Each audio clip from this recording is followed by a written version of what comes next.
Good morning, good afternoon, everybody. This is Rob Flannery here. I'll be your presenter today. I lead up our technical services team here at Intellus and support all of our on-premise Lawson customers as well as our customers who are upgrading to the Infor Cloud. So today we're going to be talking a little bit about the Infor OS product as it pertains to the on-premise installation and the migration of that product or the upgrade of that product to the Local Technology Runtime or LTR. This was a product announcement that came out in January of this year. We'll try to decipher it a little bit for you all and help you best understand what are the required action items. All right, first I want to give a little bit of background on Intellus for those of you who may not have worked with us in the past. We've been in the Infor space since 1999, originally as a complementary software partner. We build bolt-on products for Lawson and CloudSuite now for things like job automation, time entry, benefit add-ins, employee expense entry, those types of things. Within the past 10 years or so, we obtained our Infor Alliance partnership and offer a full array of consulting services as well to support your implementations and upgrades, both with the on-premise product and within the cloud. So that includes a full upgrade, addition of new modules, or just traditional kind of ad hoc support for your current system, kind of staff augmentation type needs.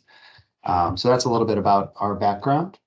We'll jump into the topics at hand. So we'll give an update on the product, the key takeaways, and kind of my interpretation and opinions of them, and then we'll open it up to question and answer. Before we get started, I do like to cover what I call the Infor jargon cheat sheet. The product naming and terminology with Infor is oftentimes confusing and changes very frequently. So set this baseline so we're all kind of speaking the same language as we talk through this. The first three are pretty self-explanatory. On this list, the OP, ST, and MT refer to the on-premise deployments, single-tenant deployment, and multi-tenant deployment.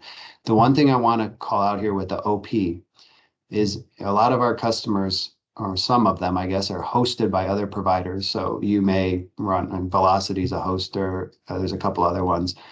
If you're in that type of situation, even though you may not run it in your data center, as far as your Infor is concerned, or within the context of this conversation, you are an on-premise customer. So I just want to call that out. The ST and MT are reserved for customers who are running within Infor's cloud, and they're just different types of deployments there. And the multi-tenant is going to be the true, SaaS, traditional SaaS offering that they have. And then hybrid is going to be a combination of all of the three above, variety of different types of combinations, but really the customers here that are going to be impacted are going to be those that fall into the OP and or hybrid categories. Infor OS Lite and Infor OS Full. These are the actual product names of what I would assume most of you are running today on premise, or what you may call Mingle. This was the replacement for Mingle Foundation 11X that was delivered with the version 10 upgrade, 10 years back or so. That 11X product was sunset in 2021 or 2022, and most of our customers upgraded to Infor OS Lite or Infor OS Full. This is the product that's impacted. This is the product that's going into sustain maintenance at the end of this calendar year, and then it's being replaced by the LTR. So the upgrade in question is to the Local Technology Runtime or LTR. This product is only available to the on-premise customers, and it is a replacement for or an upgrade from the Infor OS Lite or Infor OS Full that's above it. One thing that's important to note is it sounds very different. The name is very different. End of support is scary to read. But at the end of the day, we're seeing this as a pretty simple upgrade from a technology perspective and looking at the uplift that's required. And on the end user side, it's really the same look and feel. So they're not going to know if they log in tomorrow after the upgrade necessarily that they're running LTR. The product in front end looks pretty much the same. This isn't as important now, but there was a ton of confusion about this earlier in the year, that there is a multi-tenant or cloud edition of Infor OS. It is way different from anything on premise, even though the name used to be the same. Uh, I think that's part of the reason for the distinction or differentiation with LTR. This is a very different product. It is not impacted by LTR. There were changes to what was being called Portal V2. There were a lot of announcements, and you might have getting slammed with marketing emails or webinar things for Infor OS Portal and the migration that's coming in April. Very, very, very different, and not really related at all to what's happening with LTR, and only applicable to those customers who have a multi-tenant Infor Cloud deployment, or if you're single tenant, Lawson, you're actually running Infor OS multi-tenant or Cloud Edition. Another just thing to note, that the word mingle, a lot of our Lawson customers still use that word, but for the most part, that's been completely eliminated from any product branding on the Infor side of things. It's not really anywhere in the new application. Everything is called Infor OS, or now they're calling it Portal. And they took that name from the old Lawson Portal, I guess, but the word mingle is kind of a legacy terminology at this point. So to keep it short, what are the cliff notes? So I'll provide the KB article that links to this announcement and some of the FAQs, and I encourage everybody to read it. But in summary, what does this mean? I would say that most, if not all, of the on-premise Lawson V10 customers are impacted by this. It will require action before or on or before December 2024, so December of this year. What this means is that the Infor OS OP, which is going to stand for on-premise, and that is now talking about, if we go back, really these two products, Infor OS Lite and Infor OS Full, they are no longer going to be supported after December 2024. What does that mean? It does not mean they're going to stop working in January of 2025. It doesn't mean that things are going to break after that date. It means that if there is for example, a security vulnerability that is reported or that comes up in a scan that you run on the servers for Java or the .NET framework or some third-party technology potentially that these applications are dependent on, Infor will not be patching Infor OS anymore to remediate that. The only product they'll be receiving updates is LTR. So that's really the risk or the impact of not taking action at this time, is that you will not be getting any updates or fixes or enhancements on that Infor OS Lite or Full product line. The upgrade to LTR is a low cost, low effort, and low impact project. We're typically able to turn these around start to finish in anywhere from 3 to 5 weeks for customers. And there's not a huge amount of consulting hours required to do that. The end users are not going to see any changes with Infor OS versus LTR. They will not know that any change occurred. It's pretty much the same look and feel. So in my opinion, that's a benefit or a win. And the big kicker here is the LTR is now the supported platform until 2030. So what we're seeing here is Lawson came out and said, okay, just kidding. We're not ending support in 2026. We're going to give you 4 more years, and 2030 is going to be the end of life. And now Infor OS is kind of aligning themselves. It is a different product line within Infor. It's a different development team, product management team. They've kind of aligned with that date, and they're saying now, well, if you do this upgrade and you go to LTR, we can commit to support you on that platform, till 2030, and this should be the last upgrade you have to do. And there's also an encouragement at this point to consider adopting the multi-tenant or cloud Infor OS along with LTR for added technology capabilities. So this is not a required thing, but it's an optional add-on that could be evaluated at this point in time to bring basically the powerful cloud native technologies of Infor OS multi-tenant into your on-premise Lawson, or to support your on-premise Lawson deployments. Okay, so I think this is the most noteworthy thing to talk about. And there was some confusion, even for me, around what this meant from a licensing perspective at the very beginning. But with LTR, there is now entitlement, or for a low dollar amount, entitlement to start using something called Infor STS. So almost all of our customers are still using ADFS to authenticate. That move was mandated back in 2019 from Infor. And since that time, I get a lot of questions from customers asking if they still have to use ADFS, Or can we move to something else like Azure, Okta, Ping Federate, really any other SAML2 identity provider that's a bit more modern and cloud-based? The answer to that question has been and still is today that your only options for Lawson are ADFS or Infor STS in terms of the supported authentication mechanisms. What Infor STS does is it facilitates the communication between Lawson and any of these other identity providers. So it's basically enabling additional single sign-on capabilities. This product feature or capability is delivered with LTR. So as part of this upgrade, you can evaluate that move and see whether or not this is a good time to basically move away from ADFS into something like Azure, which is what a lot of customers are looking to do. This isn't a new option with LTR necessarily. Technically, the Infor OS full product gave you this capability, but the licensing for Infor OS full was rather cost prohibitive, I think, if that was the only thing you were looking to get out of it. And with LTR, it's a much more reasonable change or cost for this capability. So this is definitely something to evaluate. I get a lot of questions about this from our network administrators, information security teams, Windows administrators at customers, where they'll say, well, Lawson is the only thing that still uses ADFS. Everything else in our enterprise has moved somewhere else. Can we move Lawson? And the answer is now, yes, it's a lot more feasible to do that. And I would say that this is a very opportune time to do so as part of or coupled with an LTR upgrade. I'm just going to briefly go through the multi-tenant capabilities.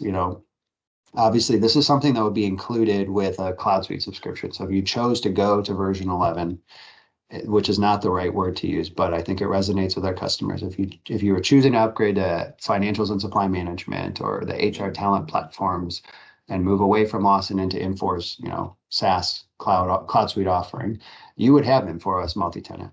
But what they're saying with that product announcement is now that there's making this capability or this platform available to the Lawson customers.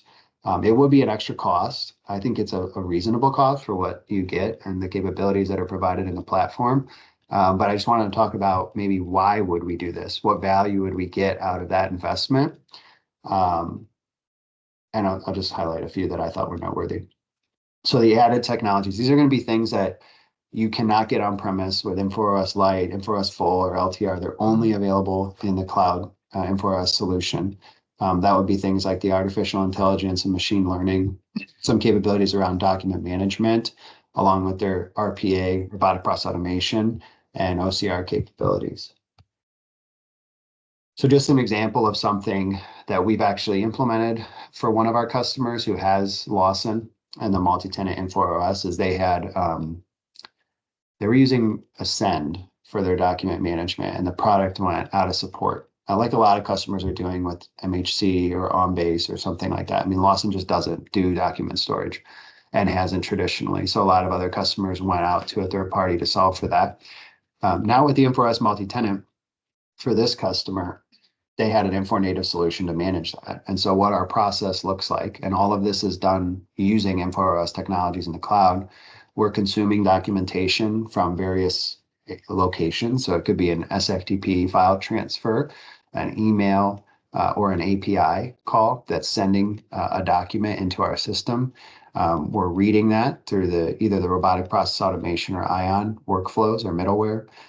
We're storing that document, so the actual file, into Infor document management.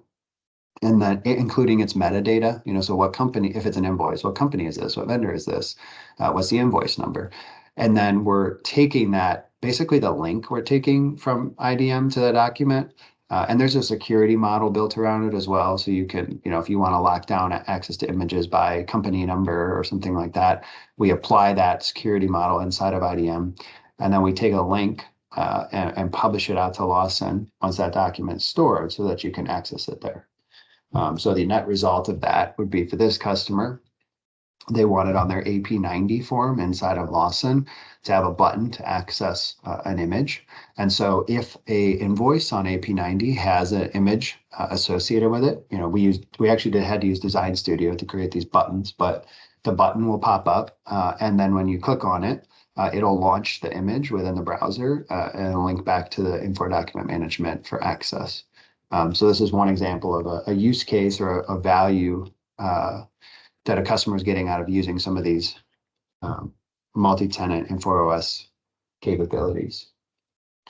A lot of customers are interested in the artificial intelligence. And they say, what can I do with it? The reality is Infor is doing a ton in this area around this and generative AI, but I'm seeing a lot of it being pushed into the V11 stack.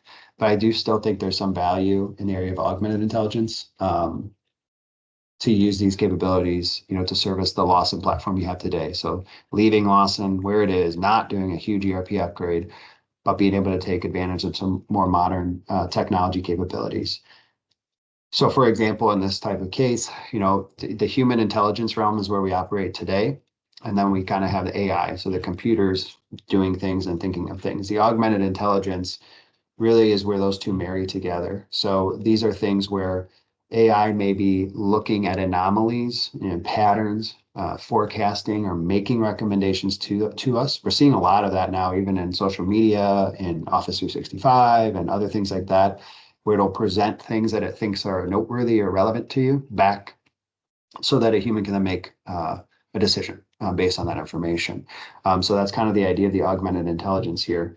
And so we can use that with our ERP data to run it through different various models to present back information that would otherwise be difficult or cumbersome to code for in traditional reporting and publish that information back to us through widgets or context applications right alongside our ERP.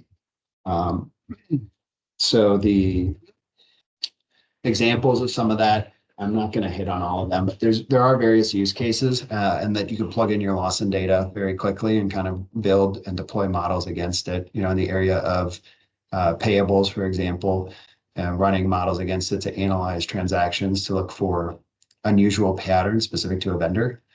So if there's duplicate payments or fraudulent or suspicious activity, and then reducing human error on input. If people are keying things into the system, looking for things that fall out or have anomalies or aren't consistent, or wide swings in any cost of products based on the PO and inventory information that you have in the system. All those types of things can be run through the Infor artificial intelligence and machine learning platform. Other noteworthy Infor OS capabilities at a high level, I'm not going to go into them, but these would be tools that you have available. You may already have ways to solve for these within the organization, but the value here is all of these are in kind of one platform that integrates well with your Infor system, along with any other platforms or ERPs that you may have within the organization. So the RPA and generative AI, their data fabric or big data solution, the machine learning we talked about, and document management as well. The Infor document processor. So this is a newer feature where they're actually doing the OCR, to scan, interpret, and read text off of documents. So that would be included in the platform, along with an API gateway to publish, secure, and manage access to your systems through a centralized API gateway for external or third-party systems. And then their ION middleware tool, which is different from, but kind of like IPA for some people's understanding. So that's all what kind of the really high level, some of the capabilities the Infor OS multi-tenant has, or what the value could add to your organization. But regardless, back to kind of the issue at hand, what does this all mean to me and to my company? I put together this decision tree to help step people through this. So at the top, the first question I ask is, do you run Lawson on-premise today? If the answer to that is no, then congratulations, you have nothing to do. You can drop from the webinar. And this would mean, even if you're a single tenant Lawson, right, you're not impacted by this either, because you already went through the Infor OS CE or multi-tenant upgrade in the past couple of years. You've already done all that work. You can sit this one out. So That's the first question. Do you run it on-prem or is it hosted by somebody that's not Infor? Um, if the answer to those two questions is yes, you continue on. We need to evaluate what Mingle version you have today. So is it none? We turned off Mingle because we never used it. Or are we still on the really old version that came with our version 10 upgrade, the 11.x, that's based on SharePoint? In those two scenarios, you would be looking at a net new installation of LTR. Whereas if you're already running Infor OS Lite or Infor OS Full, oftentimes we can do a simple single step in-place upgrade of the application, which means no new servers, pretty low effort, very quick and rapid implementation. Again, no real impact to the end users. They won't notice really that we did it. So those are the must-have or must-do items. And then the additional question I ask is, based on some of the capabilities of Infor OS multi-tenant, based on what our roadmap is with our ERP, our overall, organizational kind of strategy around technology adoption, alignment, is there any value to Infor OS multi-tenant? Because I do think for the cost of it, there's a lot of potential value to unlock out of the platform, not just for Lawson, but it's also a good stepping stone for if and when you move into the Infor Cloud Suite arena. Because if you do that, or for our customers that go to Cloud Suite, we do a ton with the Infor OS multi-tenant technology and tooling. It's central to the implementation and all of the various solutions or interfaces, integrations that we build for those products. So for an LTR implementation or upgrade, what can we do to get started? Understand that a license exchange is going to be required. So oftentimes this is a $0 license exchange or a very low cost one, but it is technically a different product and a different SKU. So in order to make that download available in the download center on Infor site, you will need to work with your Infor account executive to do a license exchange. And again, it should be a $0 or low cost, but you would have to work with your specific account executive to get that information. Also review the system requirements. So when we get into this category, hey, I already run Infor OS Lite, Infor OS Full. I get to do a simple upgrade. Yes, if you satisfy these minimum version requirements. I have some customers who upgraded to Infor OS a long time ago, and Server 2016 is what they're on, or even some that were on 2012 R2. If you're still on those platforms, it is going to be a little bit of a bigger upgrade, but as long as you're at these baselines of 2019 or 2022 Windows Server or the SQL backend of 1719 to 2022, you're in a great place to move forward with the Infor OS to LTR upgrade. If you are in an older version of Infor OS, so and we'll talk about what that means. There is a minimum required version to do this simple single step upgrade. If you're on an older version, we can still get you there. Just understand it might be 2 hops to get to LTR. So we might need to put you at, the minimum version is, 2 back from current. We need to get you there or current before we move you to LTR. So it's a little bit of extra work, but it's important to understand in the scoping for these types of projects. The average project timeline is going to be 3 to 6 weeks. And what you're seeing there is, we like to say there's, maybe a week to kick off the project and get organized, a week for our team to get in there and do the initial upgrade, a week for you to test, and then we like to have a week of contingency and to deploy this to production. Usually it's a 2-hour outage window maybe. But we can deploy it pretty rapidly and run through the full life cycle of the project in that 3 to 6 week timeline. The testing really isn't going to be very extensive. We're not changing anything in Lawson. The end user experience should be the same, so we're not looking at a huge effort from an end user testing perspective to validate this and sign off for the deployment to production. And then this is more of a recommendation. I would recommend planning to take consistent LTR patches and upgrades at least once a year. So Infor is typically doing 2 releases per year, and to try to stay current because it makes everything easier if and when there is a security vulnerability or something that needs to be addressed. Oftentimes customers tend to ignore Infor OS. So I have some that I installed Infor OS for them 4 years ago, and they've never patched it. It's still in the same exact state I left it for them because they may not have that knowledge. It's really a simple process to do these patches and updates on a regular basis. Either you can do them yourselves or obviously someone like us would be happy to assist you with them. But I do think it's good maintenance and best practice to keep up with these patches once you are at and on a stabilized version of LTR. So for these version requirements, how do I know where I am today? So if you use Mingle today, you're probably familiar with this top navigation bar here.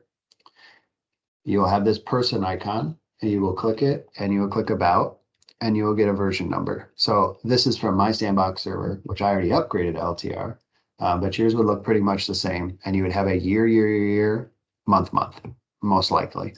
And so the minimum version that you must be on for the simple single step upgrade is 2021-12. So that's referring to December of 2021.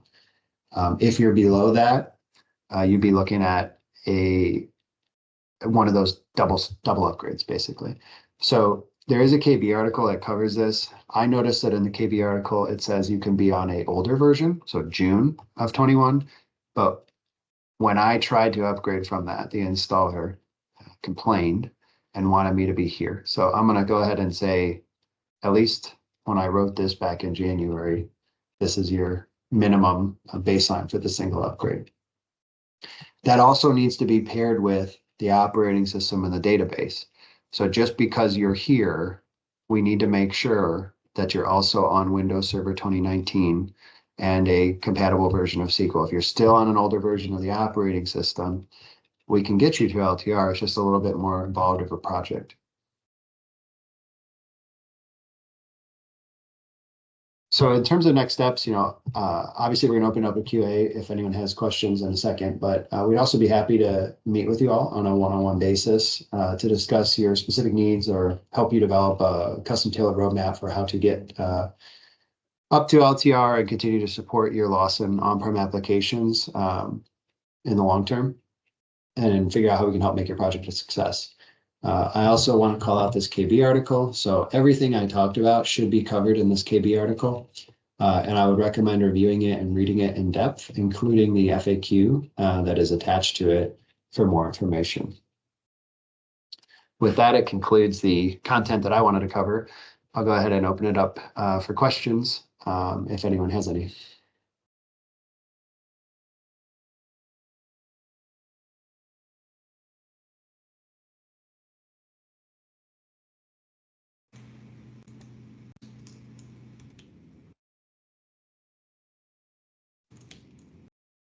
Quiet group.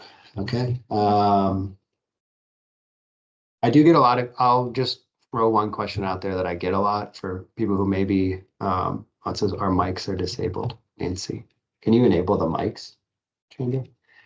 I get a couple customers, a lot of them who say, hey, we're leaving Lawson or we're going to Cloud Suite and we're going to do it. We're going to start next year in the next 6 to 12 months. And we want to do the least amount of work we possibly can or invest the least amount of money required to support Lawson. Do we have to do this? The answer to that question is a little bit difficult, but I think it's important when evaluating that to think through how long are we actually going to be keeping this server on? Because even if you move over to a new ERP platform or you go to Cloud Suite, and that might be your new system of record or your new, payroll system. If that Lawson server, the Mingle server is still, Infor OS server is still running in your network, it's a production server and you're responsible for supporting it. So if the risk you run in not updating it would be that if there is one of these security vulnerabilities. So I've had a lot of customers come back and say, the backend is Corretto Java. And they'll say, hey, our server guys were in a vulnerability scan, and this instance of Corretto has, a severity 1 vulnerability, and we need to remediate it. Well, if you're not on the LTR platform, it may be difficult to do that because the modern or newer version of Java that addresses that issue, isn't supported by the old Infor OS tech stack. And so then you're kind of stuck. And so your decision is, do we shut off the server? Do we try and way through the upgrade, or do we then go through this rushed kind of painful process of trying to slam an LTR upgrade in just to remediate a vulnerability that would have otherwise been really easy to address, had we done the work and put in the LTR upgrade back when Rob told us to. So that's the short answer to a question you get a lot of times. I do see one question from Bob. He says, even if a site is on the version of SQL and Windows Server that are the one-step option, do you suggest standing up new infrastructure and servers or doing an upgrade in place? So I would say that if you are here and your version is at that minimum level, which Bob, I did your upgrade, so I believe you are. So you're going to be 2021.12 or higher, and you're on server Windows Server 2019 or SQL 2019. In my opinion, there's absolutely no reason to stand up new infrastructure. We'll just do the upgrade in place. And to be honest with you all, the amount of effort required to do an in-place upgrade of LTR versus a net new installation, especially for the Lawson customers who don't do much in Infor OS, so there's not any data migration really. It's kind of the same, but it's a pain to get new servers stood up, and maybe we got to change alias names and DNS, and I wouldn't want to deal with that stuff. So I would recommend, if you're sitting in the position where you can do the easy single step upgrade in place, that's what we should all want to do. That's the best option. One thing I will say is if you're in a situation where you're maybe needing to stand up new infrastructure, either because, forget here we go. Because you're on an older operating system or for whatever other reason, always go to the latest and greatest, 2022, if your organization can support it. The reason for that, I've seen this, I've been working with this product for a while, back when it was certified on only 2012 R2 at the highest. They are very quick to drop operating systems. So as of 2 or 3 years ago, Windows 2016 was still supported. Now it's not. All of a sudden 22 is supported. When are they going to drop 2019? I don't know. But my concern with if you're going to go through all the work of building out new servers only for them to drop support for 2019 in 2 years, I'd rather be here because that gives me some buffer. But I don't think that's enough reason to justify using LTR to stand up all this new infrastructure. If you're already on 2019 and you're already at this version or higher, just do the in-place upgrade. It's the path of least resistance. And maybe evaluate the Infor STS thing. If this is a really good time to do this, if you're tired of ADFS or if you want to move away from ADFS, this would also eliminate a Windows server from your infrastructure. So if you have a dedicated ADFS server for Infor and you go to Azure, that ADFS server would go away, or ADFS servers if you have multiple.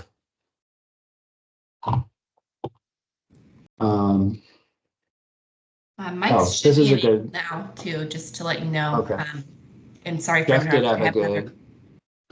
Okay, thank you. Yeah, the mics are enabled if you want to mute yourself. That's fine. Jeff did ask a good question. In the interest of a minimal upgrade, do we have to move off of ADFS? I want to make that clear. Is absolutely not. ADFS is still supported. And so if you're trying to just do the bare minimum and you already have ADFS, my recommendation would be to stay with ADFS. There's absolutely nothing wrong with it. I just have been getting a lot of questions over the years from customers, wanting to move, particularly those who deployed into an enterprise ADFS. So if you had a corporate ADFS and it was running everything in your enterprise, Office 365 is on it, and ServiceNow and some other thing, and then Infor is also on there. I have customers who over time now they've moved every single application off of that except Infor, and they're running this huge ADFS farm that used to support everyone in the company and all these applications just for Lawson. That would be a good reason to get off of ADFS and move to something else, because you could retire all that infrastructure and there's actually a decent return on your investment, I think, from an IT or infrastructure perspective. We've got another question. What if we don't use Infor OS and want to get off of it? We have Infor OS full and we never fully implemented the product.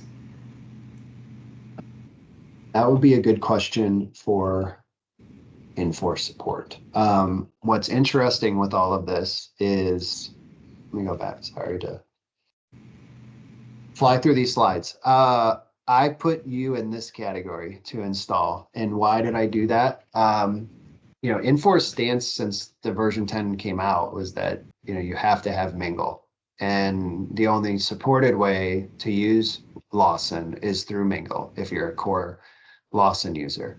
And that has traditionally been their stance. And so for that reason, we're recommending customers install LTR. Is it still their stance? I'm not quite certain, to be honest. The reality is Mingle has evolved a lot to LTR today. It's a very different product, different use cases, capabilities. Is that still the case? I'm not sure. There are some values in it. If you're using the support for advanced single sign-on is big. So if you want to use something other than ADFS, you must have Infor OS, absolute requirement, or LTR, because it is what includes Infor STS.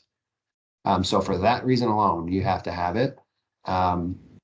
And then the other piece would be, the user experience is nice, especially if you have multiple kind of, I'll call them bolt-ons to Lawson. So MSCM, AP invoice automation, contract management, IPA in baskets, these other things and collection of links that people are using. Infor OS is a good way to consolidate them, as was kind of the original purpose of Mingle. But otherwise, I would recommend a ticket with Infor in your specific situation to confirm whether or not you need to continue to run the product.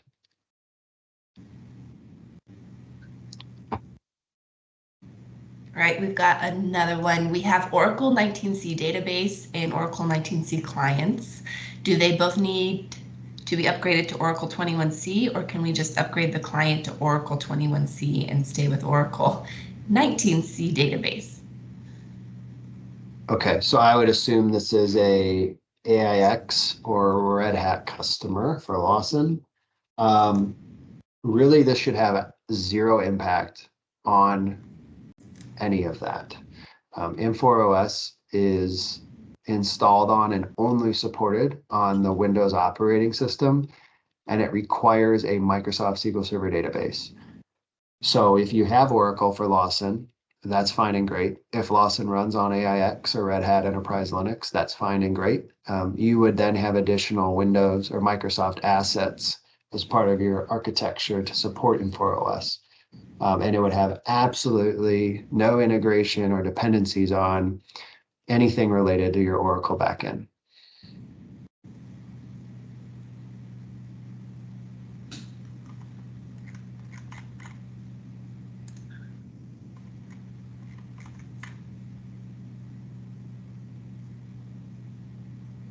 See anything else in the chat? Question. So when we first went with Infor OS, we did not want to install Infor OS, but the installer said that we do need Infor OS because to host the IFS. Yeah. So if you use somebody questioned that if they don't need to use Infor OS, can they just shut off? So, and this is like a continuation question I'm asking. If they shut off, then how will their IFS or ADFS work? Well, that's a good question. And it helps illustrate the fact that it's not as simple as just, hey, we don't log into Mingle, we go to Portal directly, we don't use Infor OS. That can be true, but there could be other dependencies on Infor OS. So the questions I ask the customers, and I'll address the IFS question in a second, would be, well, where's your ADFS installed? A lot of times when I have AIX or Red Hat or IBMI customers, they just slam everything onto the Infor OS server because they don't want any more Windows assets in their environment. So do you have BSI Tax Factory client on it? Do you have ADFS on it? What else is on it? Because if you shut that down, that's going to go down as well. And then from the IFS perspective, there are certain applications like Infor BI, not LBI. I'm talking about Infor BI version 11, Smart Office, and a few others that are 100% dependent on IFS in order to authenticate users with ADFS. So if you have either of those applications and you're authenticating with ADFS to access them, then you're absolutely right. Whoever just asked that question, you do need Infor OS solely for the IFS component, even if you're not using kind of the front end portal or user experience. And the same would be true if you're using Infor STS. All these acronyms get confusing, but if you've already moved away, I have a lot of customers who already moved away from ADFS and they're using Azure or Okta to authenticate with Lawson. Understand that Infor STS or ultimately Infor OS/LTR facilitates that communication. So again, even if you're not logging into the Infor OS portal or to the Mingle front end, when the user authenticates, it's kind of transparent to them, but when the user authenticates, they actually are interacting with that server or services that are running on it. And so if you shut it down, you're going to be dead in the water. So the answer to that question of is it required is complicated. And I think would probably need to be evaluated on a customer by customer basis. And then there's still the question of, okay, all the things you talked about don't apply to us. We only run Lawson, we only have ADFS, we don't have anything installed on the server. Okay, so if you shut it down operationally, nothing would happen, assuming they're going to portal directly. Is that still a supported configuration? Does Infor certify that, or do they require you to have that Mingle component available from a support perspective? And that would be one thing to open a ticket on. Thank you. Does that answer your question? Yeah, Okay. thank you. And you can tell if you have IFS today, if you have any of those dependencies, when you log into it and look at the applications, you would see, Infor BI or Smart Office deployed into it, and you'd be able to tell that users are authenticating that way. Okay.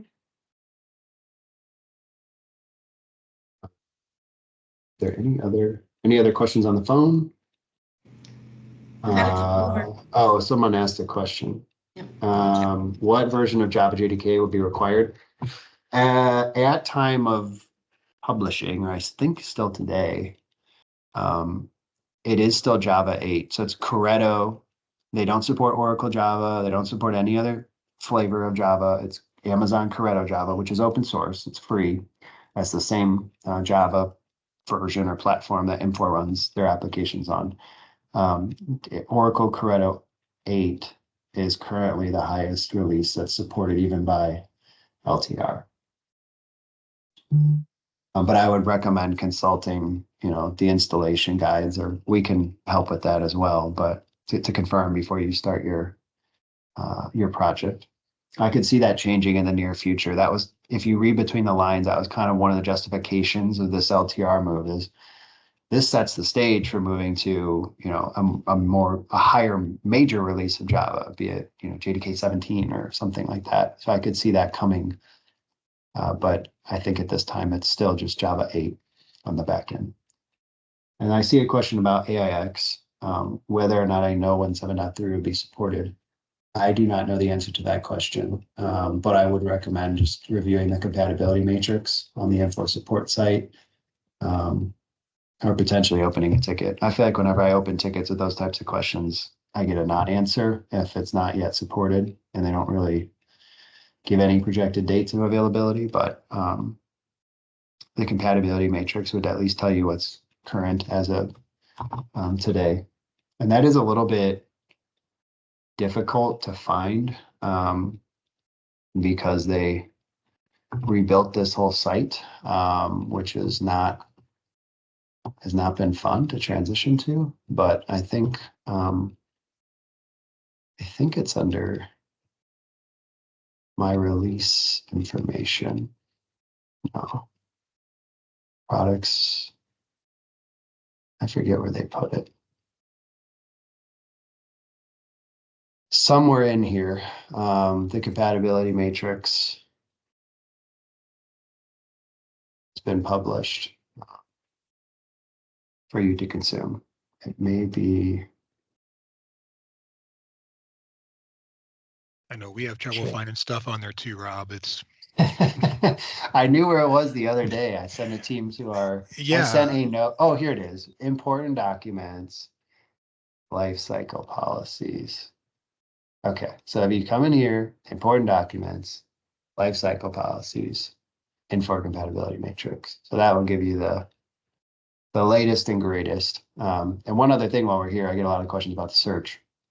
This does not search KP articles anymore. A lot of people ask me that. I don't even know what this search does. You want to go into the new customer portal and search in the search box here if you're looking for your KPs and stuff like that.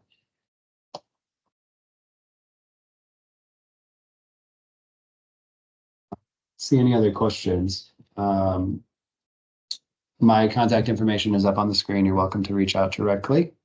If anything else does come up, I'm not sure if we ended up getting it recorded, but we will be sending out the contents of the PowerPoint presentation. And with that, thank you all for your time and hope you have a good rest of your day. Thank you. Yep, thanks. Thanks, Thank Rob. you.